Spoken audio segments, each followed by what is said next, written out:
Bismillahirrahmanirrahim. Assalamualaikum warahmatullahi wabarakatuh. Saya Alfiah Romadini dari Fakultas Tarbiyah Prodi Pendidikan Agama Islam Universitas Islam Kiai Haji Ahmad Muzaki Syah, Jember.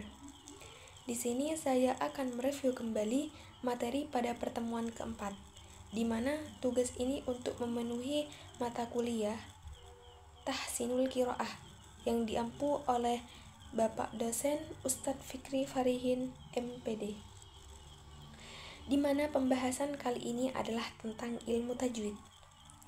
Ilmu tajwid berasal dari bahasa Arab yang artinya memperindah atau membaguskan.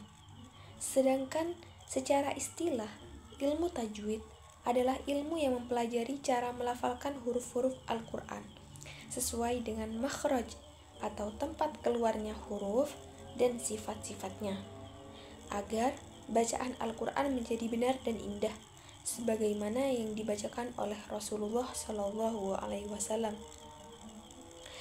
Imam Ibnul Al-Jazari di dalam nadhomnya mengatakan, membaca Al-Quran dengan tajwid itu kewajiban yang harus dilakukan. Jadi, membaca Al-Quran harus dengan ilmu tajwid.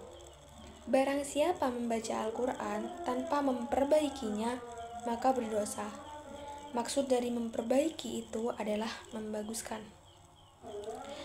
Tajwid bukan sekadar memperindah, tetapi agar bacaannya benar dan tidak merubah maknanya. Pada masa Rasulullah, tajwid belum ada ilmunya.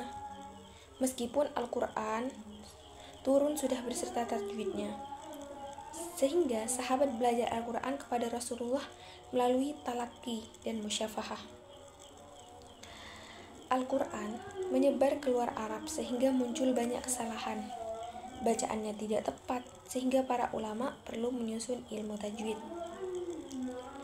Al-Quran dengan ilmu tajwid lebih dahulu Al-Quran, tetapi Al-Quran turun sudah lengkap dengan ilmu tajwidnya. Rasulullah diajarkan Al-Quran oleh malaikat Jibril. Abu Ubaid Al-Qasim As-Salam wafat pada 224 Hijriah, di mana puncaknya ilmu tajwid ada pada Imam Ibnul Al-Jazari. Imam Ibnul Al-Jazari mengarang kitab Al-Jazariyah tentang hukum-hukum bacaan tajwid. Beliau wafat pada tahun 833 Hijriah. Hukum mempelajari ilmu tajwid. Kalau mempelajari Al-Quran, kalau membaca Al-Quran dengan tajwid hukumnya fardu ain. Kalau tidak dilakukan berarti mendapatkan dosa. Bagaimana dengan orang yang tidak baca Al-Quran? Silahkan baca sebisanya, tetapi harus belajar ilmu baca Al-Quran. Tetap harus belajar. Mempelajari tajwid secara mendalam, hukumnya fardu kifayah. Dalil kewajiban membaca dengan ilmu tajwid. Warattilil Qur'ana tartila. Bacalah Al-Quran dengan tartil. Ada 3 tingkatan bacaan tartil. Yang pertama adalah tahqiq dengan lambat, yang kedua tadwir sedang, dan yang ketiga hadar cepat. Semua itu bacaannya tajwid. Di mana manfaat-manfaat ilmu tajwid yang pertama adalah menjaga kemurnian Al-Quran. Yang kedua, menghindari kesalahan bacaan. Dengan mempelajari ilmu tajwid, bacaan akan benar sesuai yang diajarkan Rasulullah SAW. Yang ketiga, menambah keindahan dan kekhusyuan. Jika bacaan kita benar, bacaan itu akan menjadi indah. Yang keempat, ilmu tajwid sebagai bekal bagi penghafal Al-Quran. Jadi, untuk penghafal Al-Quran, sebaiknya membenarkan dulu bacaannya sebelum menghafal. Yang kelima, bentuk penghormatan kepada kalamullah. Dan yang paling penting adalah yang terakhir, mendapatkan pahala yang berlipat ganda. Karena kenapa?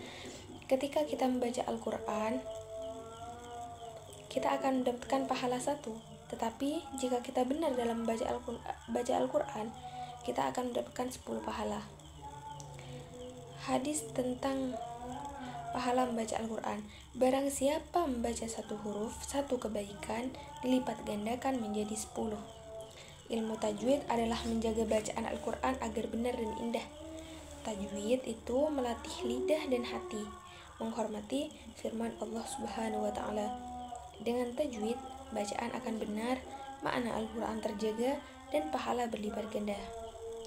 Mungkin itu saja review pada pertemuan keempat kemarin dari saya Alfiah Romadini. Kurang lebihnya mohon maaf. Assalamualaikum warahmatullahi wabarakatuh.